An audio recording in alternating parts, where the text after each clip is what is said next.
Buenos días, Álvaro Cedeño y Álvaro Cedeño les saludan en este episodio número 66 de Diálogos con Álvaro Cedeño. Papá, ¿cómo estás? Muy bien, muy bien. Bueno, ¿Tú? muy bien también, sí, Sí, ok. animado Muy y bien, muy bueno. disfrutando de estos días que son los días más largos del año aquí en Costa Rica. Sí, Eh, por cierto, ¿verdad? sí, Ujú. yo siento que eso, creo que lo hablábamos la vez pasada también, eso lo percibimos poco acá, pero hay una oscilación como de 40 minutos en la cantidad de Claro, de, claro. de- de horas luz, ¿verdad? Sí, sí. Ujú, Sí, ujú. muy bien. Hoy vamos a conversar sobre el artículo que publicaste recientemente en alvarocedeno.com llamado Bibliotecas Humanas. Muy interesante el concepto. Y el argumento es que para conocer al ser humano, para entender a un ser humano, el primer paso es escucharlo con atención y que sea además una atención activa, sin juzgarlo, sin dejar que nuestros prejuicios nos impidan percibir cómo piensa, siente, anhela, teme. Ujú. Em, y creo que para guiar esta conversación podríamos identificar un par de preguntas amplias, ¿verdad? La primera es que, bueno, nuestro cerebro fabrica etiquetas. Por ejemplo, cuando nosotros concebimos un árbol, no consideramos todas las variedades de árbol que existen.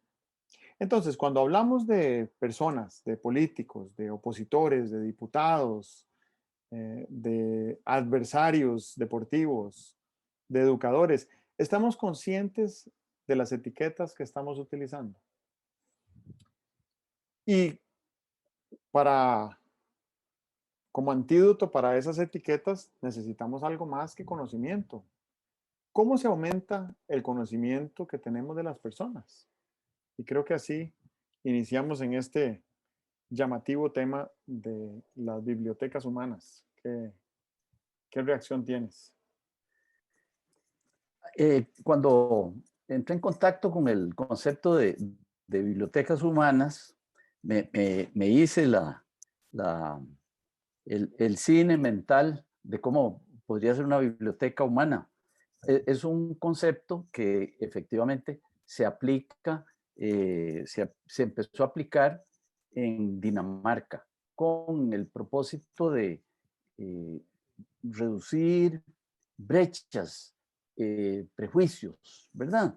Eso de que uno diga, es que todos los migrantes son así. Y entonces, bueno, un grupo de gente dijo, hombre, ¿por qué no traemos unos migrantes? Los invitamos a que vengan a estar a la biblioteca y le anunciamos a la gente que pueden venir y conversar con un migrante. Si uno se encuentra un migrante por la calle, no lo puede detener y le dice, mire, migrante, yo quiero conocerlo un poco mejor. Pero si el servicio es prestado por la biblioteca, está anunciado, está sometido a unas determinadas reglas, alguien que tenga preocupación por el reducido entendimiento que tiene de los migrantes, viene y va al escritorio de la bibliotecaria y le dice, mire, señora, o al bibliotecario, señor, yo quisiera conversar con un migrante. Y entonces se lo traen, supongo que lo ponen ahí en una mesa con un cafecito, para que uno pueda conversar con él o con ella.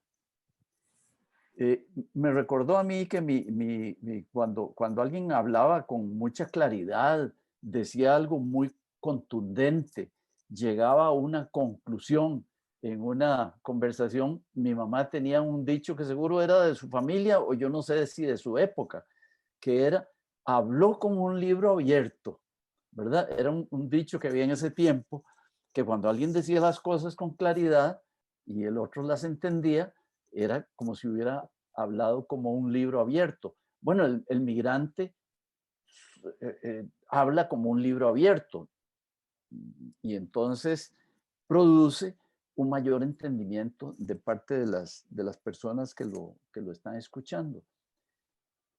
Entiendo que ese modelo de biblioteca humana se ha replicado en muchos otros países. Sé que en España existe y tengo noticia de que en México hay una o varias, no sé, bibliotecas humanas, lo cual a mí me parece tan sugestivo, porque con las personas que piensan distinto a nosotros, eh, en vez de tratar de tender canales de comunicación, más bien tendemos a alejarnos, ¿verdad? Hay una tendencia humana a tratar de estar con los que son semejantes a nosotros o con los que creemos que son semejantes a nosotros. Y la perspectiva de que podríamos estar dejando por fuera una parte muy importante del mundo, ¿verdad? La de los que no son semejantes a nosotros, es una posibilidad como muy tentadora, ¿verdad? De que pudiéramos, conociendo más y tal, ampliar nuestro nivel de conciencia, ampliar nuestro horizonte, ampliar nuestro repertorio de postalitas, ¿verdad? Tenemos un reducido repertorio de postalitas de lo que son comportamientos válidos. Generalmente, entre esas postalitas, el primer comportamiento válido que tenemos es el nuestro. Y después vienen los de los amigos cercanos y queridos, los de la gente más afín a nosotros, pero tenemos que entender que ese álbum de postales que estamos llenando tiene mucho más postales en circulación, algunas de las cuales ni siquiera las hemos visto nunca, ¿verdad? Eso es lo que me produce el tema este del conocimiento de personas a través de algo, de un mecanismo, de un invento como es la biblioteca humana. Claro, muy lindo el concepto y me refuerza dos principios que me gusta seguir o aplicar. Uno es el principio del diálogo, ¿verdad? Que tiene múltiples virtudes. Bueno, este ejercicio que estamos haciendo nació como un esfuerzo por conversar en medio de la cuarentena pandémica y conversar sin guión, eh, con propósito, ¿verdad? Porque creo que hay múltiples Sí. propósitos, pero sin una agenda particular, Ujú. sin un índice temático. Eh, no sabemos qué vamos a decir el próximo minuto aquí, Sí. ¿verdad? Ujú. Y eso creo que tiene muchísimo valor porque nos, nos invita a co-crear. Y parte de lo que co-creamos es confianza. Yo quiero creer que quienes nos escuchan también son partícipes de esa co-creación de confianza, a pesar de que no están hablando, porque pues sí están escuchando, ¿verdad? Que es la mitad de lo que cada uno de nosotros hace en este ejercicio. Y el segundo principio que me gusta seguir es el principio de la sensibilidad cultural, em, que yo lo resumiría en una frase que sirve como para que se incube una actitud que si es sembrada en suelos fértiles, entonces me parece que podría ayudarle a las personas a desarrollar muchísimo valor desde desde esa sensibilidad cultural. Y es la frase de que las semejanzas nos unen y las diferencias nos enriquecen.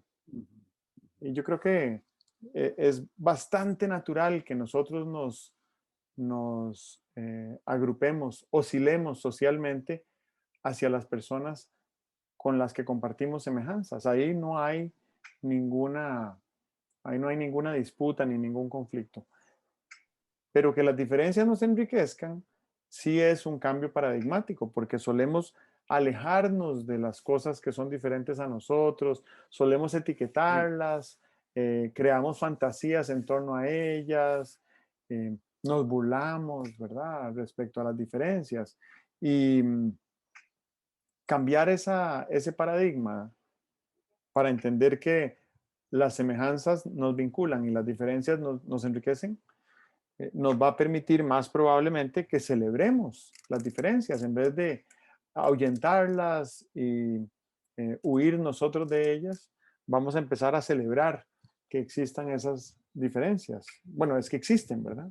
Yo creo que si uno se pusiera a describir a profundidad todos los nichos psicosociales, socioeconómicos que existen en las personas, cada uno de nosotros es nuestra propia tribu, ¿verdad? Cada uno de nosotros es Claro, nuestro propio nicho. Eso quiere decir que ya hay múltiples diferencias y aún así o las estamos obviando o estamos aceptándolas con con conciencia o sin conciencia, que también esas son dos opciones. Eh, y hablabas ahora del tema de lo que, lo que sabemos o no sabemos de otros y por qué una biblioteca humana nos permite conocer a otras personas a un nivel al que no podríamos llegar a conocerlas de otra manera. Y recuerdo a una investigadora que decía un día en una conferencia que el ser humano posee más o menos una trillonésima parte de toda la información que existe, ¿verdad? Uno agarra toda la información que existe accesible al ser humano y la divide en un trillón de partículas.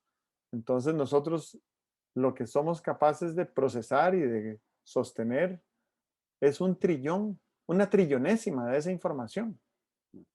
Lo cual quiere decir, para todos los efectos, que somos absolutamente ignorantes de claro. toda la vastedad de información que no conocemos. Ujú. Y entonces participar en, al menos tener la actitud de aproximarnos a otras personas con la apertura de conocer cosas que no conocemos y que además desconocemos, que desconocemos. Eso creo que nos podría poner en una en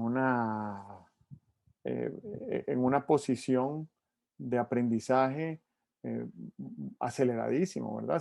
Si a cada persona con la que interactuamos le extraemos toda la información que esa persona sabe y nosotros no, pues Duplicamos, duplicamos el conocimiento. qué Mm, rico, ¿verdad? sí, sí, sí. Interesante, interesante. Esa, esa idea de, primero, de lo escaso de nuestro conocimiento y de lo vasta de nuestra ignorancia, llama mucho la atención porque socialmente nosotros estamos entrenados, no sé si programados, para ocultar la ignorancia, ¿verdad? Usted en una conversación, muy poca gente, si dices algo que sea totalmente novedoso, muy poca gente manifiesta que no sabía nada del asunto, ¿verdad? En una clase, el maestro está dando la clase y pregunta algo y la gente no contesta porque le da temor de exhibir la ignorancia parcial o total que tiene sobre un determinado asunto. Entonces, esto del conocimiento de los demás, creo yo que podría dinamizarse si nosotros tuviéramos la regla de que la ignorancia mostrada es beneficiosa, porque la ignorancia ocultada sigue siendo ignorancia. En cambio, la ignorancia mostrada es muy valiosa, es fuente de conocimiento. Es lo que hace la persona que pregunta, ¿verdad? El que pregunta, cuando la pregunta es auténtica, ¿verdad? Cuando la pregunta es auténtica, el que pregunta está diciendo, mire, yo no tengo conocimiento de esto, usted me podría decir cosas. Hablo de pregunta auténtica porque hay preguntas inauténticas, como las que hay después de las conferencias, ¿verdad? El conferencista termina la conferencia y dice, ahora tengo espacio para unas preguntas y la gente levanta la mano y empieza a hacer preguntas, pero para mostrar lo que sabe. A veces hace la pregunta y se la responde. Yo solo una vez he visto a un conferencista decir, de acuerdo. Al final, aquel hace la pregunta y le echa todo el rollo de cuál es su respuesta y entonces el conferencista le dice, de acuerdo con su respuesta, ¿verdad? Bueno, algo pasa con la ignorancia y es que la ocultamos. Eh, vamos a ver, eh, nosotros conocemos a un desocupado. Sí, yo sé que ahí en esa casa vive un desocupado, ¿verdad? Pero podemos decir que conocemos a un desocupado. No, ¿sí? ¿Cómo se siente? ¿Cómo es su situación económica? ¿Cómo era su situación laboral anterior? Todo eso lo desconocemos. Pero tendemos a decir rápidamente, sí, sí, yo tengo una idea de lo que es un desocupado. Eso en parte es audacia, ¿verdad? Creer que porque sabemos dónde vive un desocupado podemos hacer una tesis doctoral sobre la desocupación, ¿verdad? Bueno, y en otro aspecto podría ser falta de humildad, ¿verdad? A mí el término humildad me parece que es un término muy rico. Primero, muy confundido, porque la gente cree que humildad es minusvalorarse, o que humildad es ocultar los talentos o alguna cosa de esas. Pero humildad viene de la palabra humus, ¿verdad? De suelo. Humildad es realidad, tan real como el suelo que estamos viendo, ¿verdad?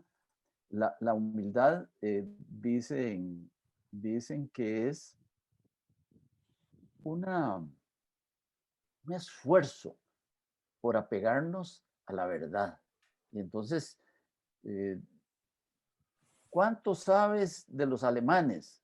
Y entonces uno con humildad debería decir, no sé nada, conozco algunos alemanes, he leído cosas de alemanes, he leído algunos asuntos de cómo funciona Alemania, pero yo no sé nada de los alemanes, ¿verdad? Me gusta la señora Merkel, pero no sé nada de los alemanes. Eso es humildad, andar en la verdad. Bueno, y si te preguntan qué sabes de los costarricenses, la respuesta también es que nada, porque, Claro que sí, ¿verdad? sí, nada, ¿verdad? El hecho de que uno tenga un documento de identificación que se refiera a su país de origen o de residencia, no significa nada, ¿verdad? Sí, Hoy en la sí, mañana, en la mañana estaba escuchando aquella canción de John Lennon que se llama Imagine. sí, Y entonces pensé en este diálogo, porque John Lennon dice, imagínense que no hubiera países y que no hubiera fronteras y que no hubiera etnias y que no hubiera religiones, que no hubiera ninguna razón por la cual matar a otra persona, que no hubiera ninguna razón por la cual morir. Y es muy poderosa la, la visualización de eso, ¿verdad? ujú, ujú, Sí, entonces yo creo que nosotros, bueno, la humanidad se ha ido agrupando en etiquetas por comodidad, por ignorancia, por miedo. eh, y algunas de esas etiquetas y algunas de esas instituciones que se han consagrado, como la institución del Estado, ¿verdad? O sea, una cosa es la institucionalidad para que operen, eh, la institucionalidad para que opere la cosa pública. Esa esa es una necesidad que digamos que todavía la tenemos porque hay muchísimo bien público que es de todos y no es de nadie. Entonces, crear una institución que lo administre es una buena manera de preservarlo. Pero la creación de un Estado que está separado de otro estado por una línea imaginaria, eso yo creo que cada vez es menos necesario y menos útil, ¿verdad? Em, bueno, qué mejor ejemplo que una pandemia para darnos Claro, cuenta de claro. lo inútil e innecesarias que son las Eso fronteras, es, ¿verdad? eso es, Ujú. ¿verdad? Y sí, lo de las fronteras es algo que las nuevas generaciones cada vez van a ir sintiendo menos la frontera. Yo me acuerdo la primera vez que estuve en Estados y entonces nos llevaron en un tour, íbamos a salir de, de Washington y entrar en Virginia. Y entonces el que conducía el tour dijo, todos traen pasaporte porque vamos a llegar a la frontera de Virginia, ¿verdad? Bueno, en los Estados Unidos, eso de las fronteras, a pesar de las diferencias que hay entre los estados, eso está borrado. En Europa se sentía mucho antes de la Unión Europea. Se sentía mucho porque si pasabas de Italia a Austria, Italia, Alemania, Italia, Austria. El paso de Brennero es ¿dónde? Es Brennero, frontera Italia. de, Italia de, de, con de Austria. Italia con Austria, ¿verdad? Ok. Cuando estás pasando ahí, eh, antes de la Unión Europea, tenías que hacer todo un trámite como si estuvieras, como que estabas pasando de un país a otro. Hoy en día, no. Y entonces eso va borrando las fronteras. Pero las fronteras se borran también naturalmente, no jurídicamente, ¿verdad? Las diferencias que ha de haber entre la gente que vive al norte de San Carlos y la gente que vive al sur de Nicaragua, al otro lado del río San Juan, las diferencias de ocupación, de preocupaciones, de nivel socioeconómico y tal, deben ser muy escasas, ¿verdad? Entonces, ahí uno podría decir, sí, las fronteras son muy artificiales. ¿Cómo resulta muy artificial también las ideas que uno tiene sobre sus propios compatriotas, ¿verdad? A mí me gusta mucho pensar en la población del país y desde luego que la imaginación que tengo sobre cómo son los pobladores del país es incompleta y posiblemente equivocada. Cuando me toca viajar en un bus y se va subiendo gente al bus y voy diciendo yo, esta es la población de este país, esta es la población y en un bus, en 40, 50 pasajeros, ves unas diferencias externas muy notorias, ¿verdad? Diferencias de color de piel, diferencias de forma de conversar, diferencias de lo que van haciendo en el bus, etcétera. Es que antes lo decías, una nación es un conjunto de individualidades y cada individualidad es como su huella digital, es singular. De manera que la pretensión de me voy a dirigir a los costarricenses, ¿verdad? ¿Ah? Como le toca a los pobres candidatos a puestos públicos, y ahora le voy a hablar a los costarricenses. ¿A cuáles costarricenses? ¿Ah? ¿Verdad? Entonces siempre existe esa tarea, ese desafío de ver si puedo ir conociendo más a alguna gente, pues a los que están más cerca o a los que tienen más significado en nuestra vida, ¿verdad? Ahora que mencionabas las fronteras de Europa, eh, tuve un par de anécdotas en un mismo país antes y después de que formara parte de la Unión Europea. En el 2002 estuve de visita en Eslovaquia y para ir a Eslovaquia en esa época los costarricenses necesitábamos visa. Entonces yo hice la gestión de la visa y me la dieron y nunca me fijé por cuánto tiempo me la habían dado porque iba una semana para Eslovaquia. pero resulta que la visa me la dieron por 5 días y yo no me di Ah, cuenta. Y entonces al séptimo día, cuando iba saliendo en el puesto fronterizo, el oficial de migración en la frontera me dio una buena regañada porque me había excedido en la visa y había multa y tal, ¿verdad? Claro, me excedí 2 días y honestamente me tomó por sorpresa porque yo ni me detuve a revisar que me habían dado una visa por 5 días, ¿verdad? Era casi ridículo que le dieran a uno un permiso claro. para entrar a un país por solo 5 días. Ujú. Y 8 años después, 9 años después, volví a la misma ciudad de Eslovaquia a visitar al mismo amigo. Y cuando nos fuimos, íbamos de regreso para Alemania, de pronto percibimos algo muy extraño y es que muchísimos carros nos estaban rebasando a altísima velocidad.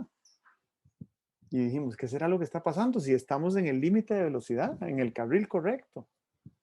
Y nos dimos cuenta de que ya habíamos cruzado la frontera a, creo que era a Austria, habíamos cruzado la frontera a Austria. Y entonces el límite de velocidad había Claro. cambiado, Ujú. No, no. ¿verdad? Ya ni siquiera había un recuerdo, eh, un recuerdo Físico. físico de dónde era Ajá. la frontera. No decía Ah, qué curioso. bienvenidos a Austria, ¿no? Ya era, Claro, es claro. la Unión Ujú. Europea, ¿verdad? Sí. Eh, Ujú. el año pasado tuve una experiencia contrastante, pero por dicha no tan contrastante con esto que estoy comentando, y es que realicé varios viajes a Nicoya y desde Nicoya de vuelta para San José en bus. Y pues los controles policiales aumentaron muchísimo, ¿verdad? Por las restricciones de circulación Ujú. vial y por los protocolos sanitarios y demás. Y un par de veces me tocó ser testigo de policías que entran al bus, de policía migratoria, que entra al bus para verificar si todas las personas que están en el bus tienen, tienen permiso legal de estar en el país. Y en las ocasiones que pude atestiguar, siempre hubo 5 o 6 extranjeros que no tenían derecho de estar en Ajá. el país, tenían un documento vencido, ¿verdad? O una visa Sí, sí. excedida y tal. Y el policía les dio a cada uno individualmente una gran regañada por haber excedido el plazo del permiso y tal. Lo interesante es que todas esas personas que recibieron reprimendas policiales eran nicaragüenses, Ujú. ¿verdad? Si hubieran sido estadounidenses que vienen en un bus y se les venció su permiso de estadía en el país de 90 días, difícilmente se lleven una regañada de un policía, ¿verdad? Ajá. Y entonces ahí me parece que, pues obviamente, este no es el país que va a expulsar a una persona que tiene vencida su cédula de residencia, ¿verdad? Eso nunca hemos sido y ojalá nunca seamos. Ujú. Pero sí creo que hay una diferencia, hay un sesgo entre si la persona que excedió su visa es un sueco o es un nicaragüense, ¿verdad? Sí, ¿verdad? Claro, claro. Ujú. Sí. Y eso, desde luego, cuando uno se da cuenta de eso, pues ahí surge el interés por decir, hombre, ¿por qué no conocemos más a tal grupo que nos resulta desconocidos? Eh, Como decíamos, nuestras relaciones más cercanas van dando un cierto conocimiento, pero hay gente que nos queda muy distantes, ¿verdad? Eh, digamos, eh, oficios, profesiones que nos quedan distantes. Todo el mundo sabe lo que es un médico, todo el mundo sabe lo que es un abogado, pero un astrónomo, yo los veo ahí en la televisión y yo creo que yo nunca he conversado con un astrónomo, ¿verdad? ¿Qué lo llevó a hacerse astrónomo? ¿A qué dedica su día, verdad? ¿Cuál es su gran su gran interés, la cosa que los satisfaría más será descubrir un planeta o ver cómo se está extendiendo la galaxia, ¿verdad? No sé, pero son, me parece, cosas que nos enriquecerían, ¿verdad? Claro. Sí, y bueno, y vieras que yo creo que uno por hábito debería de siempre explorar en otras personas qué, qué piensan y qué hacen y qué les gusta, que es diferente a lo mío, ¿verdad? Sí, sí, No por entablar conversación, sino por aprender realmente, claro.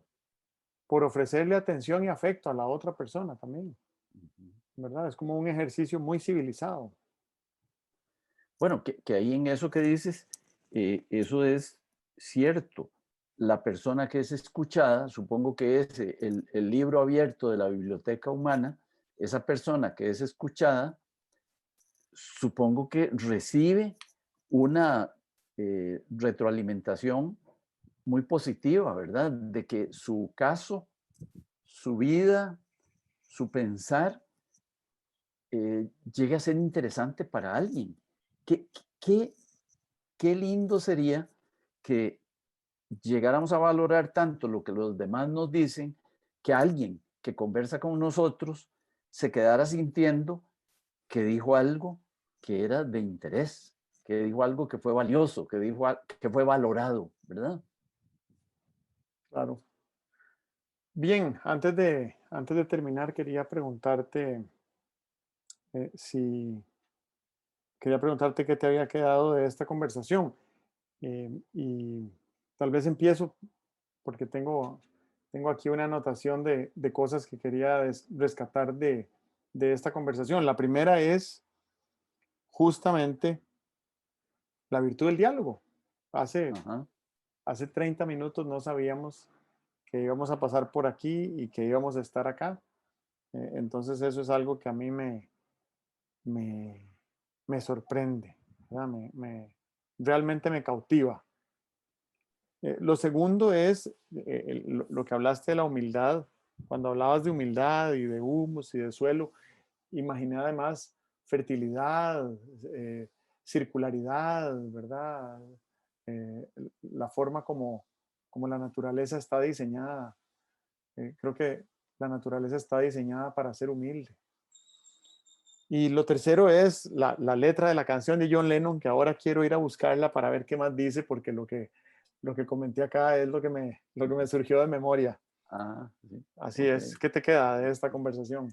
Bueno, a mí me queda como la necesidad de que revitalizáramos un propósito, todos nosotros dos y los escuchas, en el sentido de detectar con cuáles filtros andamos nosotros relacionándonos con los demás, cuáles son los prejuicios que traemos por ahí como filtros para que pasen unas cosas y se queden por fuera otras. Darnos cuenta de cuáles son las etiquetas que tenemos, ¿verdad?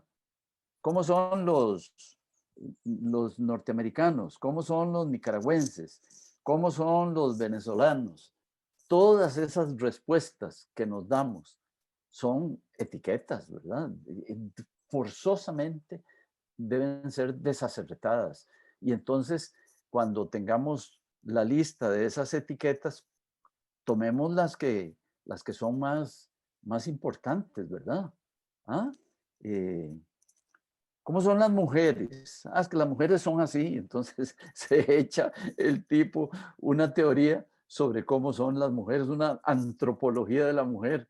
Hombre, no, démonos cuenta de que todo eso lo estamos haciendo con etiquetas, ¿verdad? La otra cosa tal vez es el hacer el propósito de escuchar con un poco más de sosiego, ¿verdad? Escuchar con menos prisa, escuchar sin estarme preocupando por lo que yo tengo que decir, sino más bien darle tiempo, espacio ambiente afectivo al otro para que nos muestre un poco cómo él, cómo él es, ¿verdad? Porque si no le damos el ambiente afectivo, él lo que nos va a dar son las etiquetas que tiene sobre cómo es él mismo, porque también tenemos etiquetas sobre cómo somos nosotros. Creemos que sabemos cómo somos, pero la verdad es que somos como resultamos ser en las interacciones, ¿verdad? Si uno se examina a sí mismo solito y dice, ¿cómo soy yo? Le va a dar una idea desacertada de cómo es. Somos como somos con los demás, somos como somos con los estudiantes, como somos con los colaboradores, como somos con los vecinos, como somos con los compañeros del bus, ¿verdad? Así es como somos. Somos en la interacción. Muy bien. Ok, Bueno, nos hablamos la próxima semana. de acuerdo. Que estés Nos muy bien. vemos, pues. Ujú. Chao. Chao.